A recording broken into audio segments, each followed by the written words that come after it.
kita sudah sampai di Gunung Tidar, di makomnya Syekh Subakir, dalam keadaan sehat walafiat.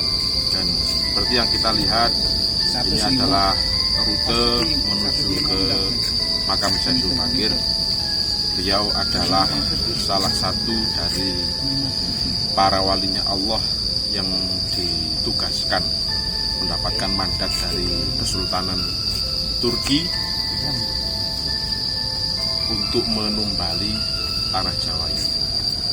Nanti kita akan lihat bagaimana nanti bentuk paku buminya itu. Terima kasih.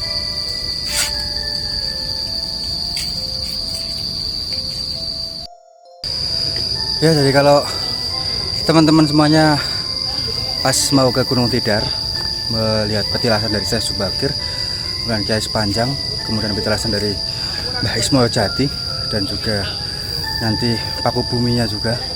Mungkin nanti medannya kalau naik ke atas bisa dilihat seperti ini. Dari bawah nanti akan menaiki tangga, kurang lebih jumlahnya 600-an mungkin ya. Lebih ya. Mungkin yang perlu disiapkan itu bawa air, kemudian juga stamina-nya, fisiknya harus benar-benar prima. Iya. Tapi nggak apa-apa, kita akan namanya menapak tilasi leluhur kita. Jadi capek seperti ini pun nggak akan terasa. Oke. Gunung Tidar berada di tengah-tengah Kabupaten Magelang yang sangat lekat dengan kisah legenda tentang pertempuran Sabdo Palon dan Syekh Subakir. Nama Tidar dalam Gunung Tidar berasal dari gabungan kata mati dan modar. Hal ini merujuk pada sisi mistis Gunung Tidar yang sangat luar biasa. Sehingga kalau ada yang berkunjung ke gunung ini, kalau tidak mati ya modar. Seperti itu ya konon katanya. Terletak di ketinggian 503 meter di atas permukaan laut atau 503 mdpl, Gunung Tidar sebenarnya lebih cocok disebut sebagai bukit dibandingkan gunung. Dalam sejarah perjuangan bangsa, Gunung Tidar memiliki peranan yang sangat penting. Di lembah Gunung Tidar terdapat akademi militer sebagai kawah Condro Dimuko yang mencetak perwira pejuang Sabta Marga. Berdiri sejak 11 November 1957. Makanya ketika sahabat-sahabat semuanya nanti berkunjung ke sini pasti akan melihat ada tugu Akmil. Nah, sedangkan kalau kita merujuk legenda Paku Tanah Jawa atau Pakuning Tanah Jawa, nah ini masyarakat Jawa sangat meyakini bahwa Gunung Tidar adalah paku bumi yang menyeimbangkan Pulau Jawa. Konon katanya dahulu Pulau Jawa berbentuk menyerupai perahu yang bergejolak dan dapat sewaktu-waktu terbawa arus laut. Pulau Jawa awalnya dihuni oleh berbagai jenis jin yang sangat kuat, yang pusat kerajaannya berada di Gunung Tidar. Penduduk Pulau Jawa saat itu dikenal sangat sakti, memiliki ilmu kanuragan yang tinggi karena bersekutu dengan bangsa jin. Legendanya seperti itu ya sahabat-sahabat semuanya. Jadi suatu ketika datang utusan berilmu tinggi dari daratan Persia yang bermaksud mensucikan Pulau Jawa dengan menyebarkan agama Islam. Utusan tersebut bernama Syekh Subakir. Nah, Syekh Subakir terlebih dahulu menancapkan sebuah tombak raksasa di Gunung Tidar untuk menyeimbangkan Pulau Jawa sekaligus mengusir jin-jin yang terlanjur berkuasa menyesatkan manusia. Tombak tersebut berhasil ditancapkan oleh Syekh Subakir, kemudian bangsa jin yang terusir dan melarikan diri ke wilayah utara serta selatan Pulau Jawa. Ini menurut beberapa penuturan ya, orang.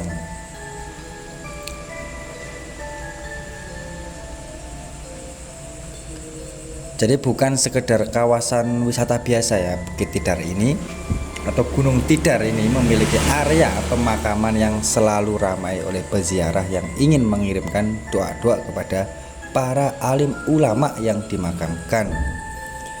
terdapat makam Syekh Subakir, Syekh Jangkung, dan Kiai Semar atau Mbah Ismoyo Jati. Tapi sebenarnya petilasan sih seperti itu.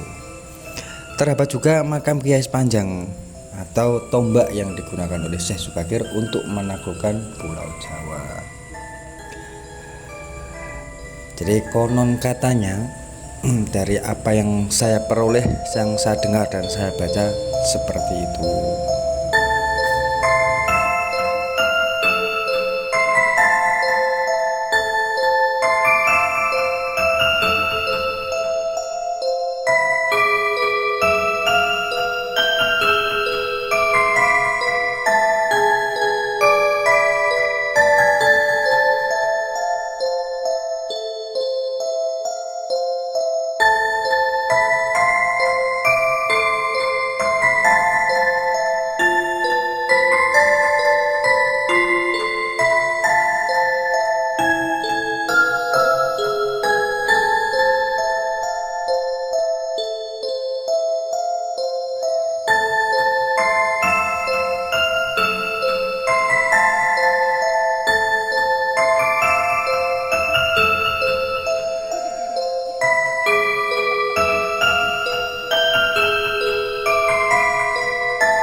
tempat petilasan Anda berapa.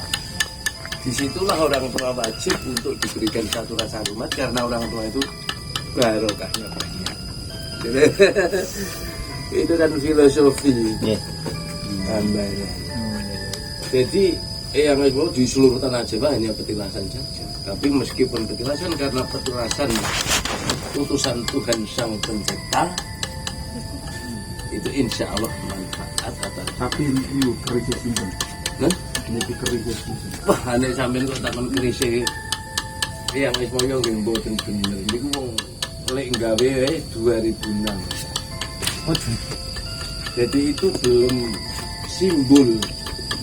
Itu keren yang di dalam itu simbol tapi itu sudah ada programnya. Baru dibikin lah. Itu adalah keris seluk 13, pamornya beras utah dari Mengkebak, karipun udan mas.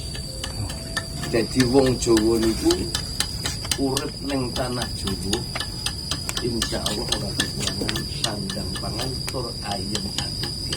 Itu filosofinya dari Mbah Ismoyo Jati. Nggih, pun. Moga manfaat. Amin, amin. Monggo.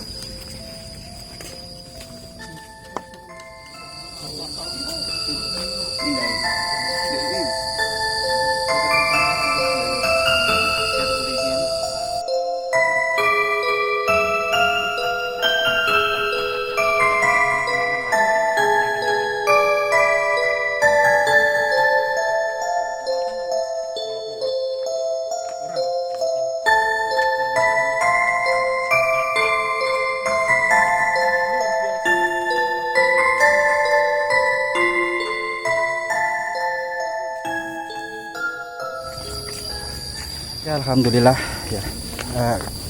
Bareng Gus M tadi kita sudah selesai untuk menapak tilase dari perjalanan Syekh Subakir menumbali tanah Jawa.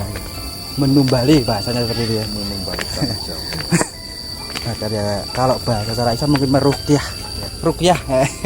Seperti itu. Lebih tepatnya mendoakan. Mendoakan nah itu. Jadi memang dulu di tempat inilah kenapa dipilih mungkin karena di sini senternya dari Pulau Jawa. Tengah-tengahnya Pulau Jawa dan konon dulu memang Pulau Jawa ini kan berada di tengah dua samudra.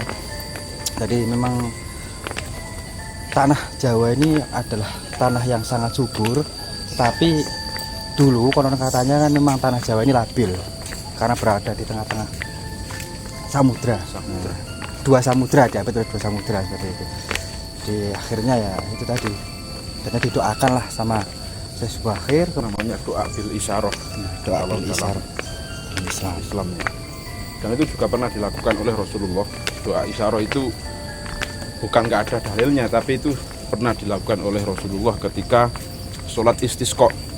Sholat istisqa. Sholat istisqa itu kan sholat memohon hujan. Ya. Dan itu kan disunahkan untuk istilahnya kalau Jawa mewalik surbannya, membalik surbannya yang dari kanan diletakkan di kiri. Itu tujuannya apa?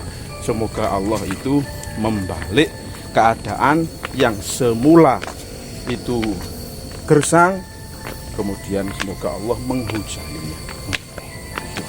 Itu memang dulu kalau di Bukit Tidar ini atau Gunung Tidar ini terdapat 4 petilasan.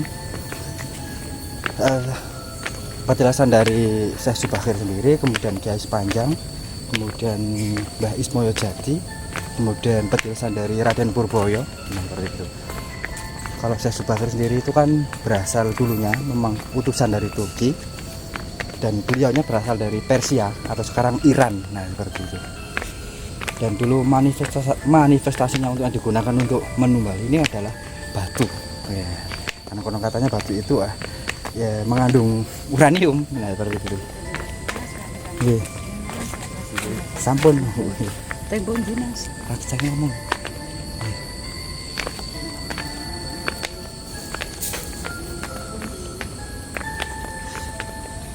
Jadi seperti ini. Jadi itu batunya uranium. Ya, konon katanya mengandung uranium karena memang akhirnya memang hawanya kan agak panas seperti itu. Nah, ketika karena hawa panas itu akhirnya kan konon katanya makhluk-makhluk yang ada di sini ya Nuwun Sewu. Akhirnya ada yang melarikan ke Pantai Selatan, Gunung Merapi. Nah, seperti itu.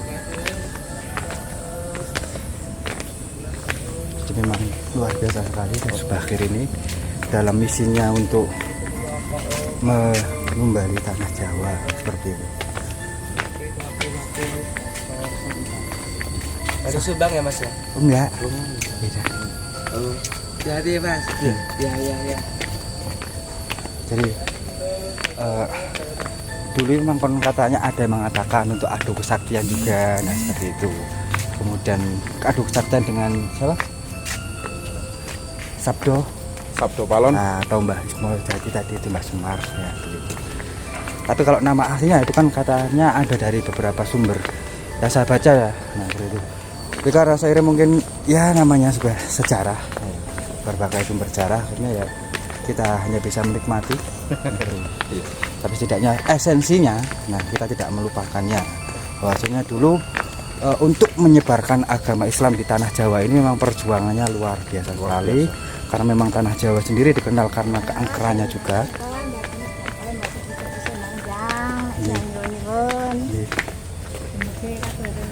Ya, karena memang penghuni tanah Jawa ini memang luar biasa sekali.